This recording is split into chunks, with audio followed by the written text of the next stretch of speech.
Okay, so full disclosure first. I have not won any painting competition yet, but I plan to. I am entering my first ever painting competition, and I'm nervous, but I'm excited. So come along as I tell you exactly what I'm going to do to win this competition, and please help. I need all the help I can get. Please. Any advice you have, I want to hear.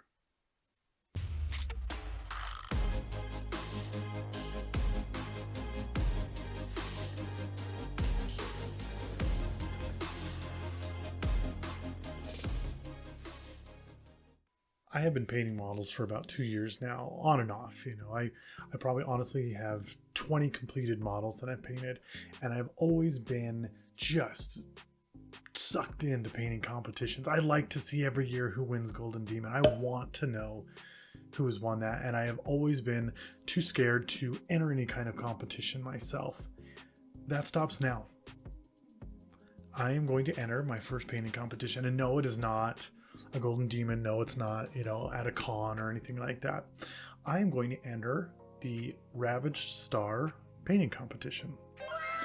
For those of you who don't know what Ravaged Star is, the boys over at Mini Wargaming, the YouTube channel, have created their own game. And with that has come 3 different armies that I know of right now. And anyway, it's called Ravaged Star. I don't know a ton of the lore or anything behind it right now, but you can go to their channel and find out a bunch of that stuff. But anyway, to kind of get things started, they've released a bunch of models to people. You've probably seen some of the other YouTube channels painting those models. And so right now they are doing a competition, and I've got it pulled up for you right here. And the cool thing about this competition, the thing that I love, is that they want anyone and everyone to enter. If you don't want to purchase the models from them and you have a 3D printer, well, they've got the files for you to download. And so I did. I downloaded the 3 different models that they have: the Imari Soldier, the Gorkog Flesh Seeker, and the Veil Touched Valkyr, which you notice is a female Space Marine, which is kind of cool. And anyway, I downloaded them and I printed them, and I am going to paint them. Now, I have, like I said, never entered a painting competition of any kind before, but I'm going to crush it. You wish! At least that's what I keep telling myself. And so I kind of just wanted to fill you in and show you how that journey goes along. And we'll do a 2-part. This will be the first part where we go over what I'm going to do. And then the second will be the completed project, how everything looks when it's done. And honestly, I'm looking for advice. For those of you who have entered painting competitions, I want to know what you did. I want to know how it went. And I want to know what you wish you had known. So to kind of get this started, they are looking for 4 things, right? I'm sure every competition is kind of looking for stuff, but the 4 things that they are looking for are creativity. How has the painter approached painting the miniature? Painting he miniature, don't read their website. The setting, how have you placed your miniature on its own or a diorama? And that's the one, as you've seen from the models, I've already put them on the bases that came with them. And so I'm thinking I might have to pop some off and do a little extra work or something like that. I don't know. I've only ever done basic basing. Does it make that much of a difference, you think, to create your own base, or to use the one that they have, or to do a diorama versus just a base? Which one do you think is more helpful? I honestly don't know. A diorama means more work to me, but is it generally looked upon as more artistic and better if you do that? I don't know. Basing, has any extra care or detail gone into the basing of the miniature? So we have setting and basing, which kind of seem similar to me. I guess they are a little bit different there, but again, same questions. And then obviously the last one is photography. And this is one that I struggle with. I don't have a fancy setup for my photography. I have a tiny little photo booth that I got a while back that I've been using for most of my stuff. And so I have to up my photography game. How do I do that? I've been looking at YouTube videos and things like that, so I have some ideas, but for the most part, I'm not 100% sure what to do. And I think this will be fun. So again, any advice you've got, I would love to hear it, as I'm sure other people would too. So send it our way. But kind of to get back into all of this, here are my plans so far. Back when I was going through these models, the Imari Soldier, it's basically a dwarf, right? Space dwarf with a gun, really cool, kind of old style helmet, cool stuff like that. And I thought to myself, is kit bashing okay? Because no joke, the first thing that came to mind was painting this thing like America. Putting an Uncle Sam hat on it, and I could design my own hat and Blender and throw them on there, and I thought it'd be cool to kind of stick to those red, white, and blue colors. And I pulled up a lot of different images about that. And then as I started thinking about those, I kind of slipped back into cartoons, and I started thinking of, I don't know if you remember this, Sherlock Holmes in the 22nd century. Could be way ahead of some of your times and way behind some of your time. But it was, Sherlock Holmes and Watson. He wore this bowler cap and he looked kind of dwarvish, and it was really cool. And so I thought, well, that would be even cooler to change this helmet into like a bowler cap. Could I do that? And then from there I went to thinking about Heat Guy J, which if any of you have ever watched that anime, it was kind of a fun one for me. And I just thought that would be kind of a cool dynamic, trench coat looking kind of thing. Don't know how I was going to do that. Along this process, I decided I need to get me some green stuff or milliput or something like that to try that out. So if you got any advice on that, send it my way. I've heard a lot of different things, but it'll be fun. This is going to be interesting. Anyway, to move on from that, the Korgok Flesh-Seeker, I mean, it's basically a Tyranid, right? It's a Tyranid, it's a Zerg, it's an alien race. And it really does remind me kind of like a Zergling. I know it's got some huge differences, but for the most part, it was kind of a Zergling. And one of the YouTubers that I follow painted a whole Tyranid army in lotus, like Japanese lotus flower colors, pink and greens and stuff like that.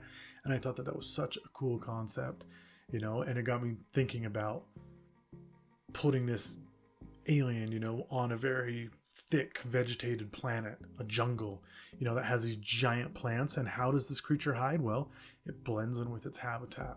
And so I started thinking about flower designs, making it look very flowery.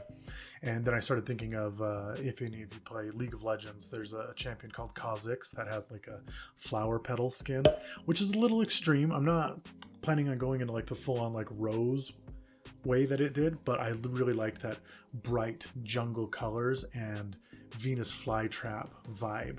And so that's what I'm planning on doing there.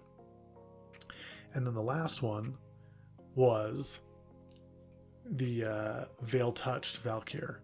And these are people that are Veil Touched, and from what I remember from the lore, the Veil is kind of like the warp, right? They're in this place where things are getting twisted and demented and changed, and this warrior has come back and she's Veil Touched. She's a little different, right? And obviously she's this big warrior with this awesome sword and awesome gun. And I was like, how am I going to paint this one? And on this one, I was really kind of thinking I got to focus on not so much like the style. I wanted to do just like the best paint job I've ever done. For those of you wondering, the due date on this is November 30th. So I've got a little over a month to get this done, which I would think is plenty of time. Hopefully it's plenty of time. If you don't think it's plenty of time, please tell me. I would like to know if I'm doing something crazy, but they only gave us 2 months anyway, so I feel like I'm all right.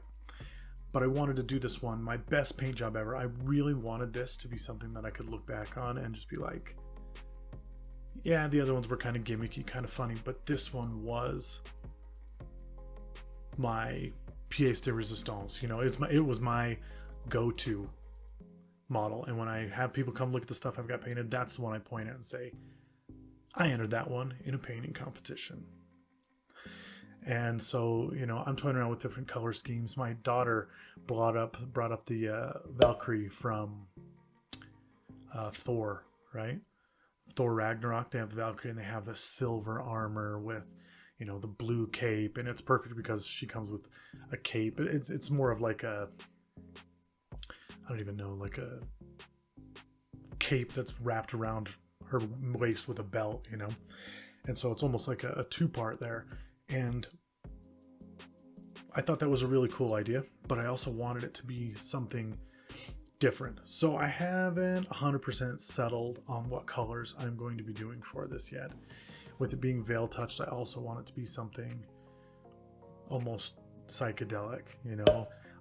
As odd as it is, I keep having Angel Woman from Digimon pop into my brain, and I know some of you will get that, some of you won't, but I keep thinking of that concept, even though I'm probably going to lean more towards Devi, Angel Woman, or whatever it is.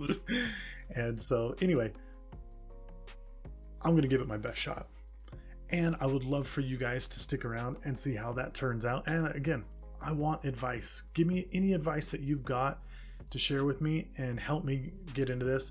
This is the first time I'm putting my painting out there for someone else to look at and tell me if it's good or not. And I'm sure for a lot of you, you're kind of in the same boat I am. You're waiting to get that out there. And so I hope you take this as a little kick. You know, get out there, try something. This is a great competition to get into. By the time you see this video, there will still be a month left to get in. Print your model. You'll have as good a chance as I do, right? And so let's blow this thing up. Let's blow up Ravage Star, and well, not really, right? But let's get this competition underway and put everything we can into it. If you got any advice, I'd love to hear it, and I'd love to share it with the rest of the community on this channel. So as always, if you could, like, subscribe, stick around with us. Let's see where this thing goes. Let's see how we do.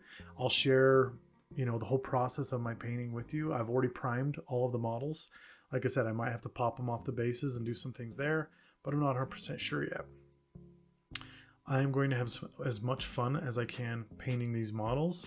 Not necessarily to play Ravage Star, but to make the worlds that I'm creating right now a little more lively. So if you could drop in, like, subscribe, let me know what you think I'm doing great. Let me know what you think I should do different, because I would love to hear that feedback. And as always, from those of us here at Pulsegate Games, don't be so busy creating your world, painting your models, entering your competitions, that you forget to spend a little time in those worlds. Until next time.